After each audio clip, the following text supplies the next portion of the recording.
Oi pessoal, tudo bem? Aqui é o Gabriel Constantino, sou aluno de Publicidade e Propaganda. Eu sou a Ariane, sou aluna de Publicidade e Propaganda também da Unicarioca, e a gente está aqui hoje para entrevistar o ator William Nascimento, que vai contar um pouquinho aí da sua história, da sua trajetória, com o assunto que a gente está trazendo sobre a representatividade do negro no cinema nacional.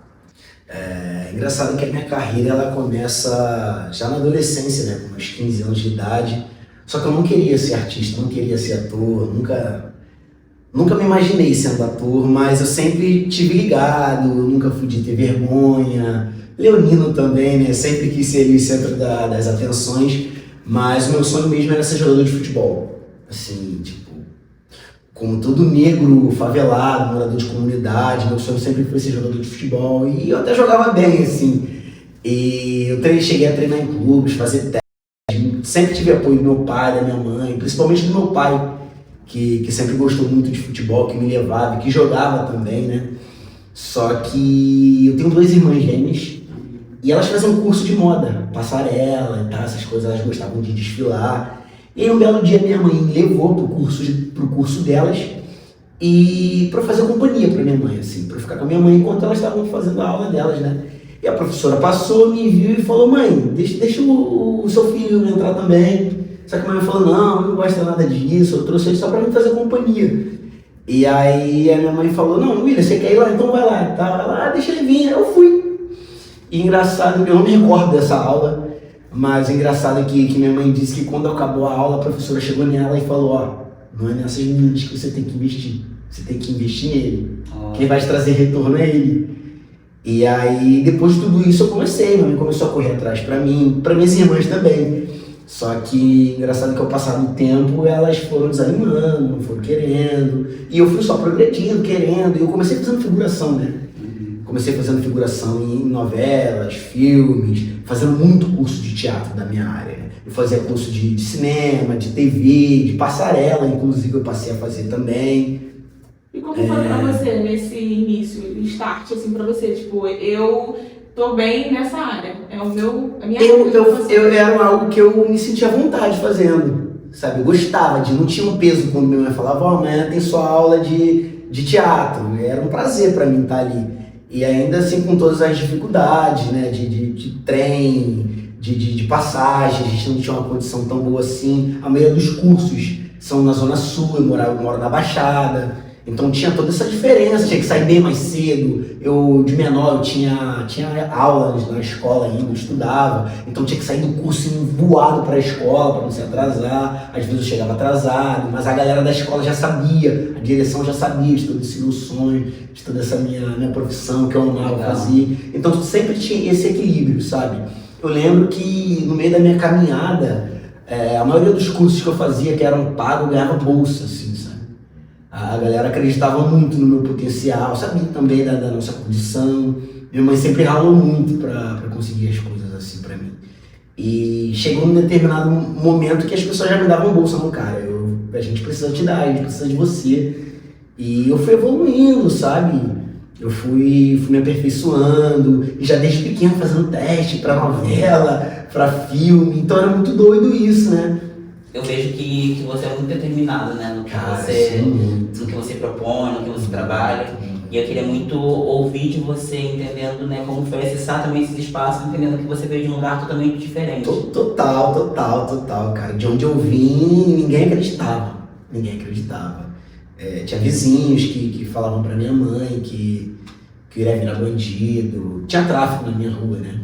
Então, já que me viram ali trabalhando, mas minha mãe sempre acreditou em mim, sabia que nada disso era possível pra mim, né? Minha realidade era totalmente diferente, sou um cara muito sonhador e é como eu tinha te falado, assim, eu batalhei muito, eu busquei muito, eu sou muito focado no que eu quero. Eu larguei futebol, e comecei a fazer cursos como tablado, que é um curso com uma demanda muito alta, que tem um histórico muito bom, Maria Clara Machado. Eu fiz um teste pro Nós do Morro, a companhia de teatro, e cara, eu passei no meu primeiro teste, assim. É um espaço cultural ali com todas as pessoas do Rio de Janeiro fazem teste, é uma seleção muito grande, muito grande. E eu consegui passar de primeiro, eu tinha 17 anos, eu saía 5 horas de Caxias, chegava no Vidigal 8 e saía do Vidigal meia-noite. Então, assim, de menor. Chegava em casa 1h, 2 horas da manhã. Então, assim, as pessoas hoje vêem tudo acontecendo e tal, eu trabalhando, fazendo uns trabalhos grandes, assim, o pessoal me reconhecendo, mas não vê tudo que eu passei lá atrás, sabe? Toda a dificuldade, todo o aperto. E assim, vendo para os trabalhos que você tem mesmo, qual foi o primeiro trabalho que te deu um gap legal, um espaço legal, uma visibilidade boa? Então, eu comecei com publicidade, né? Eu comecei com publicidade, com propaganda. Então eu lembro que um trabalho que chamou muita atenção foi um trabalho de publicidade que eu fiz pro Ministério da Saúde, que foi a campanha contra a AIDS. Teve minha cara estampada num telão gigante no Rio de Janeiro, passando em televisão. E eu era novo ainda, vamos dizer que eu tinha uns 18 anos de idade. Foi um trabalho que, assim, que as pessoas me reconheceram como artista, como profissional. Tem toda aquela coisa de tipo, caraca, eu conheço. Exatamente, né? Pô, é você, né? E tal, eu te vi, cara, você é modelo, né? Então eu já te vi em tal lugar. E isso pra mim foi muito gratificante. Pra minha família também, né? Que sempre lutou para que isso acontecesse. E daí pra lá as coisas foram acontecendo. Só que no audiovisual demorou um pouco pra mim. Demorou acho que até bastante, na verdade, né? Comecei desde os 15 anos, fazendo cursos. Eu já fiz muita peça teatral. Na verdade, venho do teatro, como eu disse, desde pequeno, fazendo cursos, fazendo oficinas, workshops.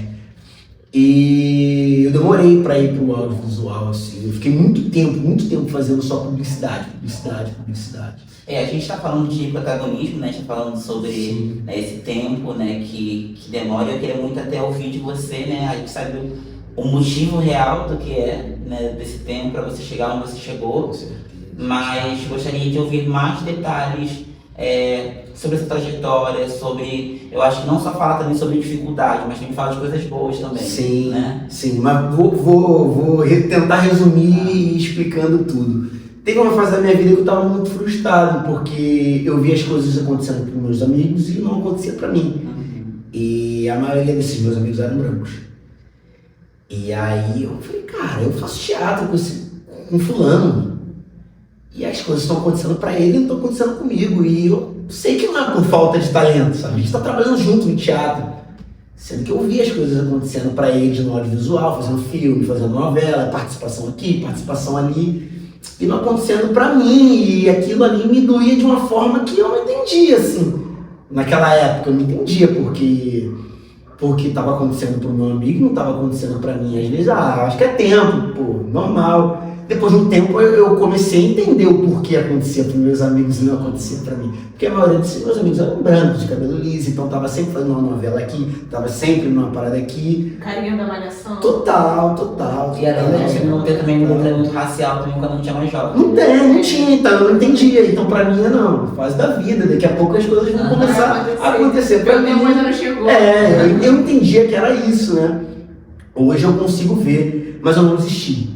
Eu acho que o verdadeiro motivo de ter acontecido foi não desistir e eu não ficar parado também. Não fui só, eu vou esperar as coisas, eu não vou desistir e eu vou ficar aqui sentado. Não, eu busquei mais espaços, estar nos lugares onde as coisas acontecem também, estudar bem mais esses filmes, fazer mais cursos. Eu fiz o curso profissionalizante de ator, tirei o meu registro. Mas a demanda é maior, né? É maior. Você exige mais um pouco de você. Muito você mais. Poder dar esse meio. Não basta só ser bom, sabe? Não basta, você tem que ser muito bom. Fazer amizade, fazer contatos. Total. E aí, cara, eu comecei a fazer testes de dramaturgia, mais testes de dramaturgia. Eu comecei a fazer participações, começou a pintar uma coisa ali, outra coisa ali. E aí eu consegui fazer minha primeira novela na Globo, Tempos do Imperador, personagem bem pequeno e tal, aqui e ali, mas eu já estava ali dentro, então você já começa a fazer contatos, você já começa a ver pessoas. Depois eu fui para Record, um personagem também mediano, mas eu estava sempre ali, estava todo dia, então já era mais um contato. Fiz um filme, que foi O Último Animal, a história do Jogo do Bicho, que é uma produção entre Brasil e Portugal, com um personagem irado, gigantesco. E aí foi quando tudo começou e eu larguei publicidade. que foi algo muito difícil para mim sair dessa zona de conforto, porque publicidade sempre aparecia, né? Trabalhos para mim, assim, de comercial, uma foto para uma marca, então sempre pingava, então eu já estava acostumado com isso. Então tudo começou a acontecer de verdade quando eu saí da minha zona de conforto, cara. Saí, parei de fazer publicidade, comecei a negar. Eu falei, cara, eu estudei para ser ator, não sou modelo. Quero mais que isso. Eu quero mais que eu mereço mais que isso, sabe? Eu comecei a acreditar mesmo no meu potencial e pra que eu vim. É porque assim, não foi mais do que tipo um rostinho bonito Isso que vai mesmo, aparecer. Não, você exatamente, pegou uma história, isso, você se preparou, você estudou desde E pequeno. questão de valorização também, né? Você tá no mundo da publicidade ali, você tá 5, 10 anos fazendo publicidade, você tá concorrendo com um cara que começou hoje. Que decidiu ser hoje, que é um rostinho bonito, que nunca estudou nada, não te merecendo, óbvio. Mas você tá concorrendo com o cara ali, não tem, sabe? E já no mundo do audiovisual, você tem que ter todo um estudo, todo um preparo, você tem que saber falar, você tem que ser ator, né? Até sobre, desculpa te cortar, Nada. até sobre o audiovisual, entendendo que você tem uma trajetória, né, já bem grande, Sim. queria te ouvir também sobre referências assim dentro, né, porque a gente sabe que o audiovisual, né, é majoritariamente branco, e aí hoje eu queria entender de você, né, qual foi a sua maior referência, e eu acho que assim, referência a gente fala, né, minha referência é minha avó. Então, qual foi a sua referência pra você? Eu sou fã dos meus amigos, né? Sou fã dos meus amigos porque eles vêm da mesma caminhada, da mesma correria que eu. Então, eu sempre me inspirei em um cara. Eu tenho minha mãe como referência também, uma mulher preta guerreira que, pô, tudo que eu sou, tudo que eu tenho hoje é graças a ela, né? Tenho que agradecer e honrá-la pelo resto da minha vida. Aonde eu for, eu sempre vou falar dela. Mas artisticamente falando, eu tenho um amigo meu que a gente se conheceu, eu tinha, sei lá, uns 15 anos, meu primeiro trabalho foi numa participaçãozinha bem pequena, eu não lembro o nome da novela agora na Globo. E aí a gente se conheceu, a gente iria trabalhar junto, a gente tinha uma cena junto onde eu fazia um bandido. Mas eu era de menor, era bem criança. E ele me preparou nesse dia que a gente se conheceu, a gente passou o dia todo na Globo estudando, roteiro, lendo, decorando, ele me mostrando como é que eu ia fazer. E quando anoiteceu, que aí a gente estava subindo para gravar, lá na Globo, no Projac, vão filmar em mim. O William Nascimento, quem é o William Nascimento aqui? Eu falei, sou eu. Ô, vem cá, a gente precisa conversar. Me levou na minha mãe, eu achei aquilo tudo estranho, era muito novo. Ele, cara, o que acontece? O juizado de menor não te liberou para fazer a novela. E, infelizmente, a gente vai ter que te cortar. Você não vai poder fazer essa novela, mas, ó, não fique triste, não chora, porque numa próxima oportunidade eu vou te colocar. Mas eu não quero entrar nesse assunto, mas, assim, só para explicar que eu conheci esse meu amigo esse cara que eu me inspiro, que é o Júnior Vieira, foi nesse trabalho. E eu fui embora, triste, chorando e tal. E depois de mais ou menos, sei lá, uns 6 anos, eu encontrei esse cara de novo, na fila de um teste. E aí a gente começou a trocar ideia, comecei a falar, que você tá grandão, como é que tá o trabalho? E a gente nunca mais se desgrudou. Até hoje nós somos melhores amigos, tudo que acontece na minha vida ele sabe, eu conto pra ele. Tudo que acontece na vida dele, ele também conta pra mim. Todo o trabalho meu, eu sempre faço perguntas, a gente sempre estuda junto. Cara, tem tal personagem, eu pensei nessa trajetória aqui desse personagem, o que você acha de eu começar assim e terminar assim e tal? Pô, me prepara para esse teste. E aí ele sempre tá ali disposto, cara, tô pegadão, tô trabalhando, ele trabalha bastante, mas ele sempre tem tido um tempinho ali para estar me ajudando. Então ele foi o cara ele é o cara que eu tenho como referência, assim, no cinema nacional e também para minha carreira. Internacional, você tem alguém que te Tem. represente? É o Will Smith, né? É o cara talentosíssimo. Tem um trabalho que eu vi dele que eu acho mediano, assim. Não. O cara, tudo que ele faz, ele manda muito bem e de coisas diferentes, né? Isso que é o legal da profissão. E um tema que é muito importante e que está sendo muito falado com muito mais força é sobre o filme A Pequena Sereia, que tem total representatividade e muito focado no protagonismo negro. William, entendendo sobre essa representatividade para você, o que você enxerga de importante, né, nesse filme, mas também o que você enxerga de importante do negro não só ser visto como coadjuvante, mas ser visto também como protagonista. Eu acho super necessário, né? Porque a gente, telespectador, a gente que está de fora, a gente precisa se sentir representado vendo, seja lá uma novela, um filme, um comercial, um audiovisual, seja lá o que for. E isso é muito importante pra gente, principalmente aqui no Brasil, que nós somos a maioria, né? Então, eu fico muito feliz quando eu vejo algum trabalho, seja uma peça de teatro, com um negro protagonizando, sabe? Se sentir representado é mais que necessário pra gente. E falando sobre Pequena Sereia, os filmes lá de fora, mas eu fico mais feliz ainda quando eu vejo aqui. Sabe, algum filme daqui sendo protagonizado por um negro e que não seja falado sobre ódio, sobre tiro, porrada, e sim sobre amor. Porque é o que a gente tem para dar também, né? A gente também ama, a gente também fala sobre coisas boas, a gente vive coisas boas. Então, eu fico muito feliz quando eu vejo isso acontecendo e acredito que isso tem que mudar muito ainda.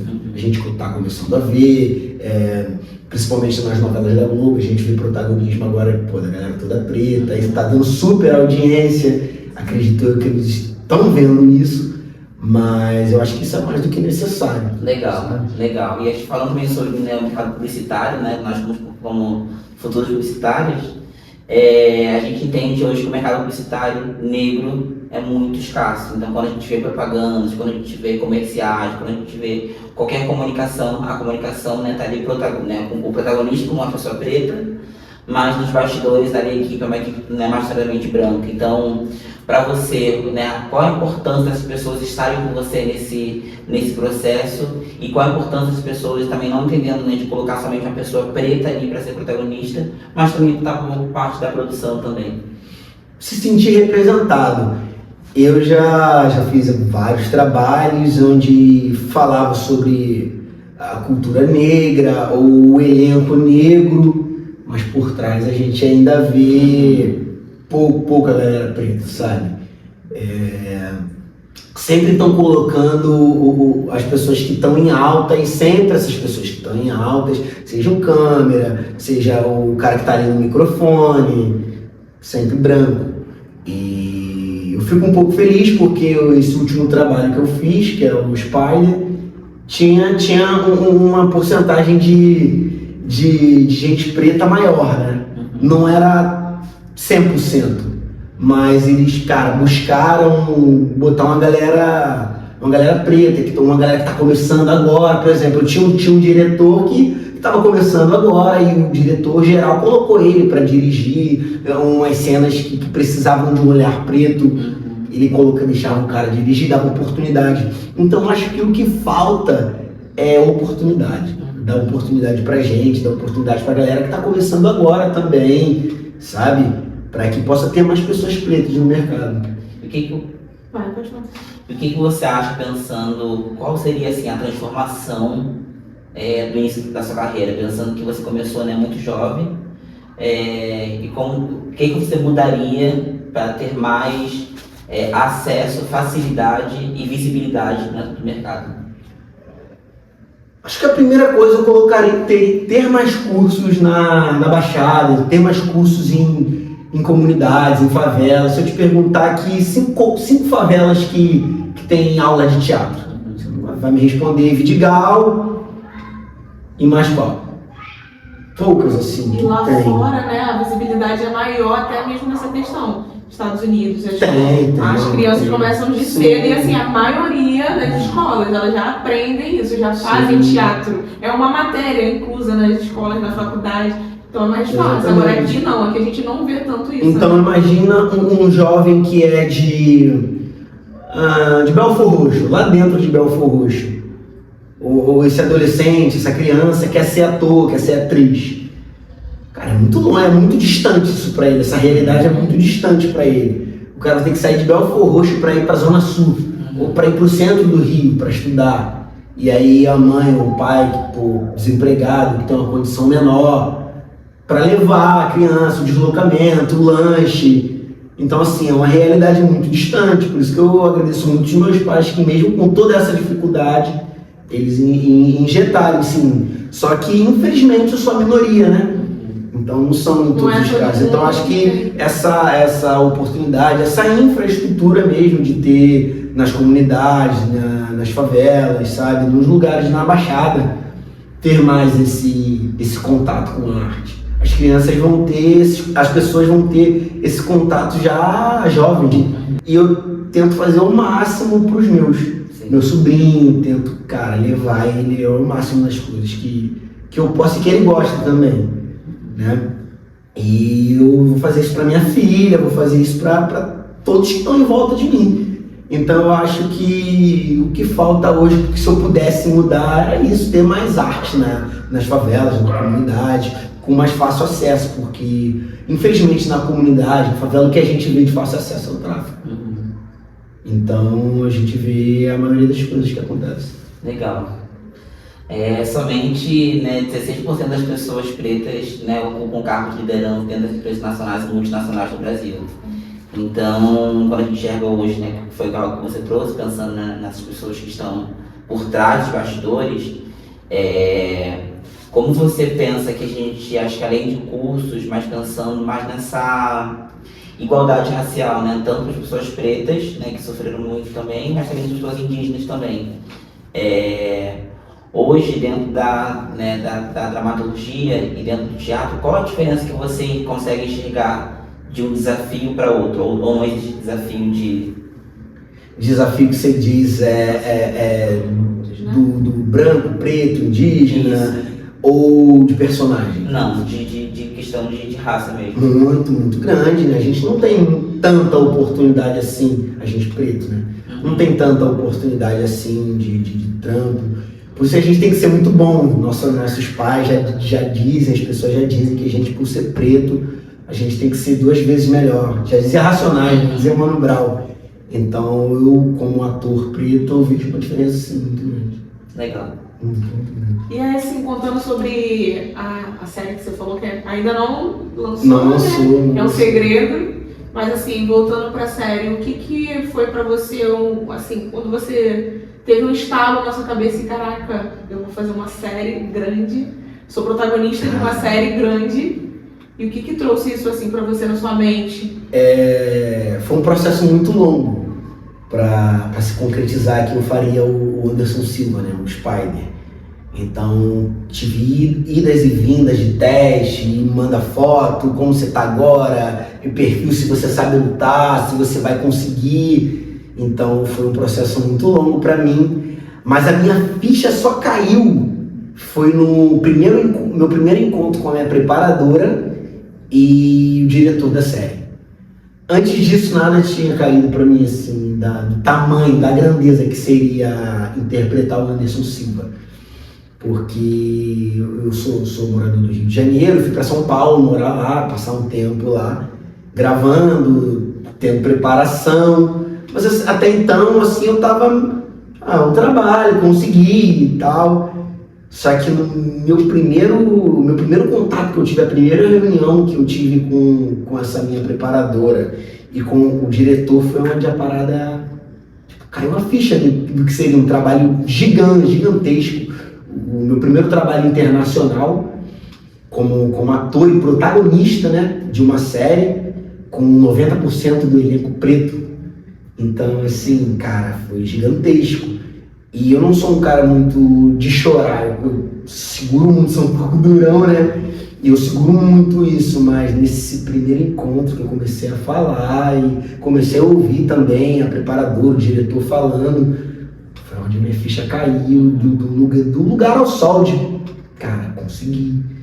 Eu me derramei, chorei muito, todo mundo começou a chorar, porque eu comecei a trabalhar com pessoas que eu cresci vendo, né? Referência, comecei a trabalhar com as referências que eu tinha. Então, assim, eu cresci assistindo o Seu Jorge, sabe, em televisão. E aí, do nada, eu tava de frente pro cara, mano. Conversando com o cara, trocando ideia com o cara e sendo protagonista de um trabalho que o cara tá fazendo. Então, nem nos meus maiores sonhos eu imaginava isso acontecendo. eu sempre imaginei que eu chegaria, que as coisas iriam acontecer, isso eu não tinha dúvida. Mas não nessa grandeza, cara. Foi algo muito grande pra mim. E aí, essas pessoas virarem meu amigo. Hoje o Douglas Silva é meu irmão. É um irmão que eu levo pra vida. Então, assim, eu trabalhei com o seu Jorge, o Douglas Silva, Dudu Azevedo, Miriam Cortaz, pô, tá louco. Então, pessoas que eram referências pra mim viraram meus amigos, eu trabalhando com essa galera, dividindo com essa galera. E o melhor de tudo, assim, humildemente falando, sendo protagonista, estando num lugar de 0-1, assim, de um lugar desafiador também, que não é só o glamour, né? Sim, e o que desculpa te cortar, mas o que a gente pode, spoiler, né, mas o que a gente pode esperar dessa série, o que a gente pode esperar desse teu trabalho tão legal, pensando em mensagem para as pessoas que vão estar assistindo? Engraçado você falando agora, é uma lembrança que a primeira pergunta da minha preparadora nesse nosso encontro, que eu comecei a chorar, ela falou: William, por que você quer contar essa história? Por que você quer contar a história? Por que você quer fazer o Anderson? Aí eu pensei assim, eu falei pra ela, Estrela, eu quero que todo morador de favela, quero que todo preto assistindo se sinta representado. Eu quero que as pessoas onde eu moro, que acham que é difícil conseguir o seu lugar ao sol, eu quero que elas vejam e se sintam representadas. E é uma série que ela é falada sobre amor, sabe? Coisas que a gente não vê. Um elenco preto, totalmente preto, falando sobre amor. A gente só vem falando sobre guerra, sobre dificuldade, sobre pobreza, sobre dor. E foi uma série contada com muito carinho, assim, sabe? Eu tenho 100% de certeza que todo negro vai se sentir representado assistindo essa série.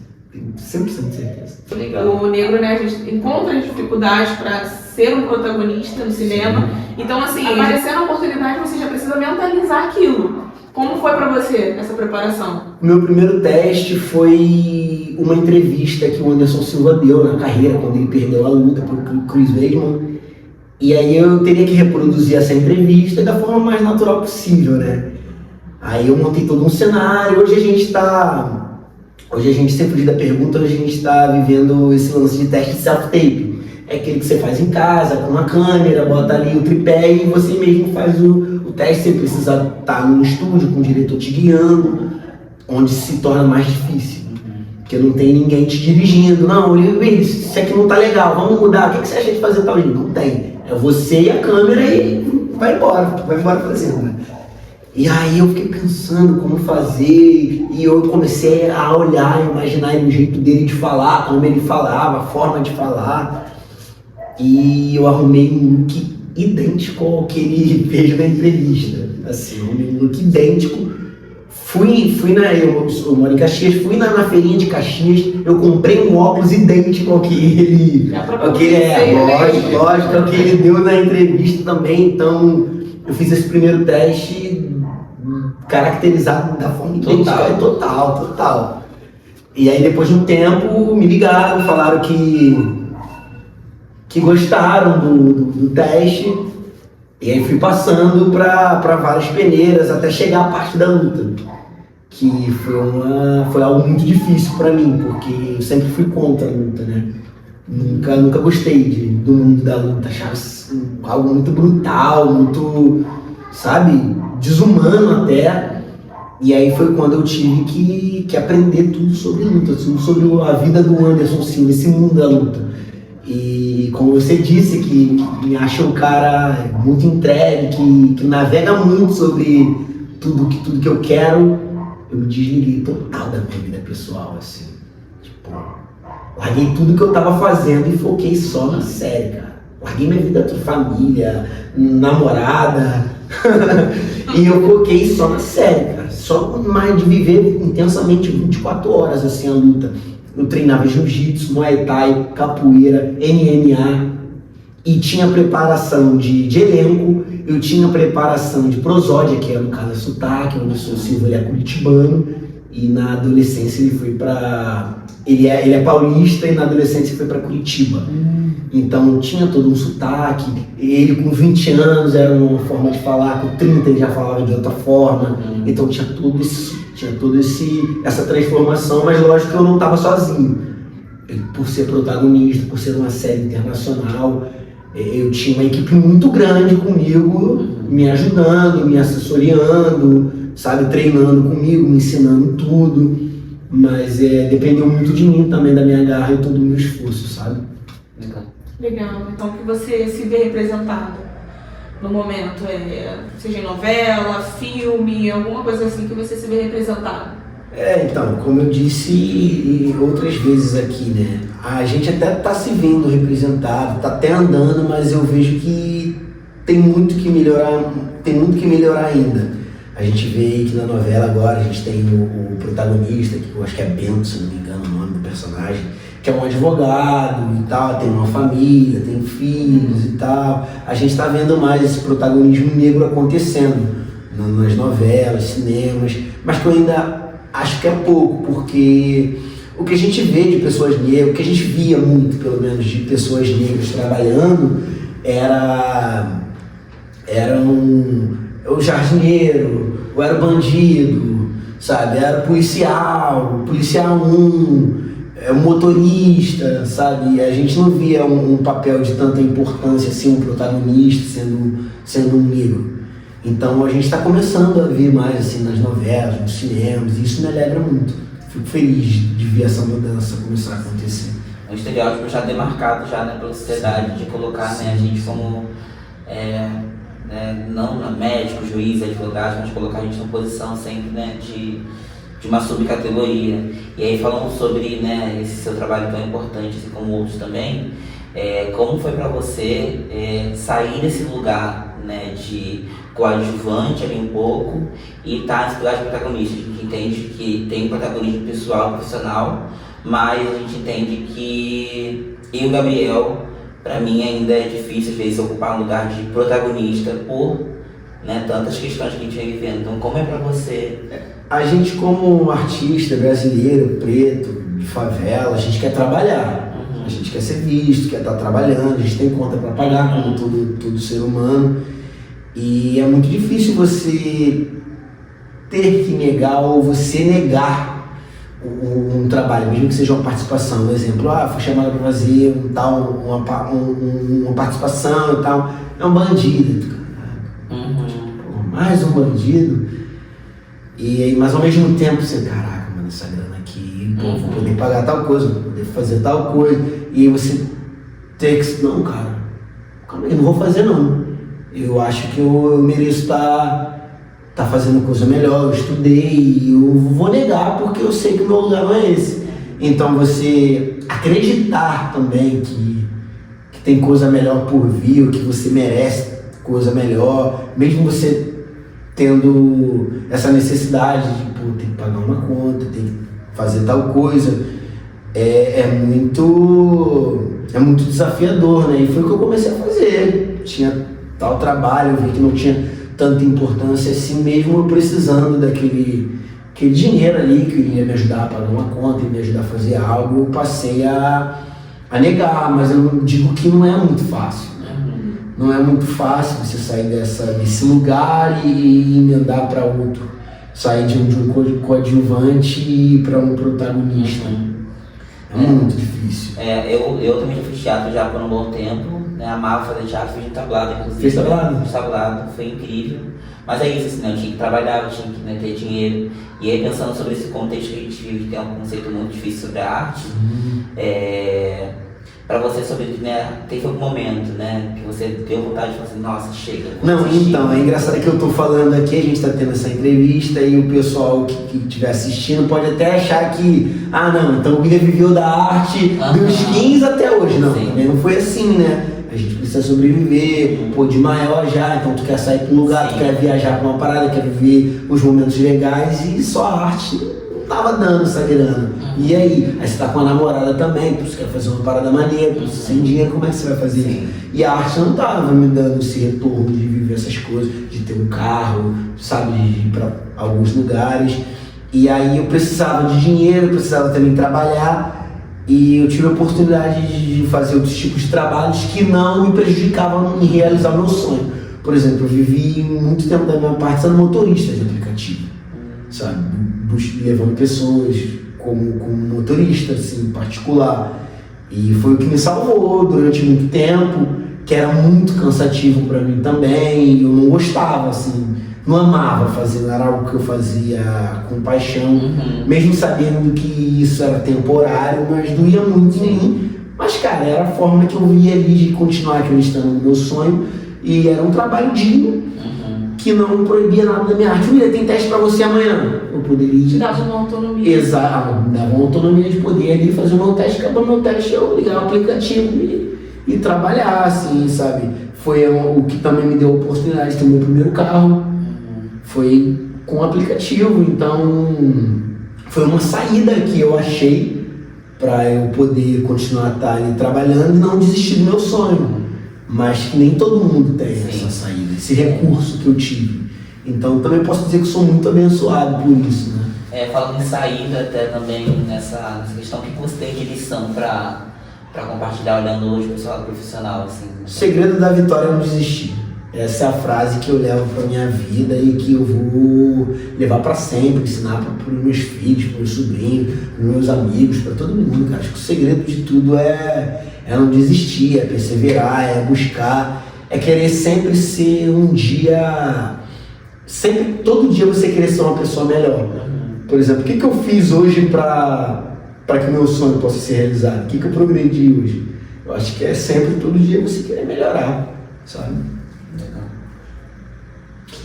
Então a gente quer agradecer também aqui a presença do William, né? Eu que agradeço aí por vocês terem me convidado, terem liberado esse espaço aqui, de eu poder falar um pouco sobre minha vida, minha carreira, minha vida pessoal, meus desafios, tudo que eu já passei nesse tempinho aí de caminhada. Obrigado. E a gente está ansioso para o Spider, né? Em breve. Conta pra gente. Então, a série ela vai estrear, né, no canal da Paramount. Vai ser nesse semestre agora, no segundo semestre de 2023. Vamos dizer que entre julho a no máximo setembro, a série ela vai estrear aí de uma forma mundial, né? Para todo mundo, vários países. E cara, tenho que dizer pra vocês que a série tá maravilhosa. Já assisti algumas coisas assim, já dando um spoiler pra vocês, já assisti alguns trechos. Fiz correção de áudio também, então a gente consegue ver ali montado. Me emocionei bastante, então cara, tá incrível. E o que a gente pode esperar? Emoção, bastante emoção. Tenho certeza que todos vocês vão se identificar assistindo a série. Isso tá incrível, tá lindo. Legal. Obrigado. Oi galera, tudo bem? Então, a gente ouviu um pouquinho da história de vida do William, onde ele traz pra gente essa questão, essa dificuldade que ele teve ao longo do trajeto dele no meio artístico, até conseguir um papel de ascensão, né? Que é protagonizar a vida do Anderson Silva, que é uma figura aí reconhecida mundialmente, né? E quando ele traz essas questões pra gente, a gente consegue notar a dificuldade que ele teve ao longo desse percurso, né? A gente pode ouvir aí dele que ele teve diversos papéis como participação, campanhas publicitárias, sendo coadjuvante, até ele chegar num papel de ascensão. A gente viu a dificuldade que ele enfrentou e o apoio que ele teve da família, né, para poder incentivar, para poder buscar juntamente com ele, o que não é um privilégio para todo mundo, né? Quando a gente não tem um privilégio familiar, a situação fica bem mais difícil, porque você não tem já um privilégio educacional, você não tem aquele acesso, um privilégio político. A gente, como negro, a gente não tem esse acesso. Então, quando você tem uma rede apoio da família, algo familiar, isso já é um ganho pra gente imenso, né? Então, assim, ele trouxe essa história pra gente, da vida dele, e a gente consegue ver o quanto é difícil, né?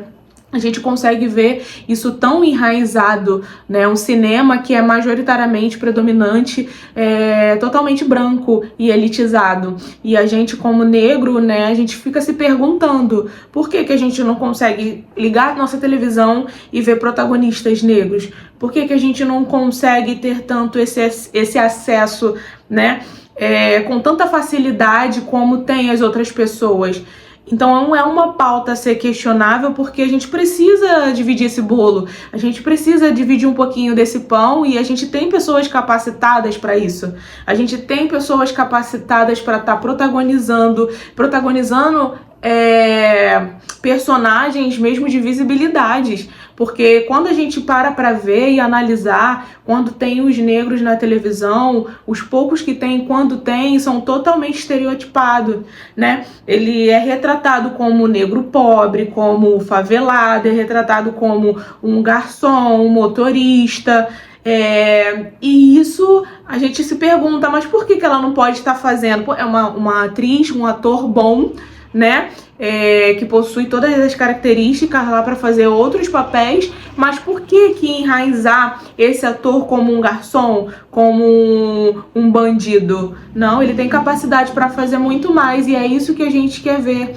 Lá fora a gente consegue até ter uma análise melhor disso, porque a gente consegue ver mais a ascensão do negro no cinema. A gente consegue ver aí, como exemplo, a gente pode usar o filme do Pantera Negra, né, que é predominado aí totalmente pelo elenco negro, e não só a galera que protagoniza, mas toda a direção também. Então, assim, é um filme de muito potencial, um filme de grande sucesso, e que ele move, assim, ele moveu praticamente não só o elenco negro, mas também todo o poder aquisitivo, né? Porque é toda uma política, você consegue ver negros trabalhando, você consegue ver negros em ascensão. Então, o filme do Pantera Negra deixou isso bem claro pra gente. Tem também o filme a série do Will Smith, né? No Maluco no Pedaço, que é uma série bem antiga, e mesmo assim ela consegue trazer pra gente essa visibilidade do poder aquisitivo de um negro, né? Onde consegue botar um negro em ascensão. Então a gente tem essa figura longe, que é do bandido, que é do mordomo, que é o que a gente vê aqui no cinema brasileiro.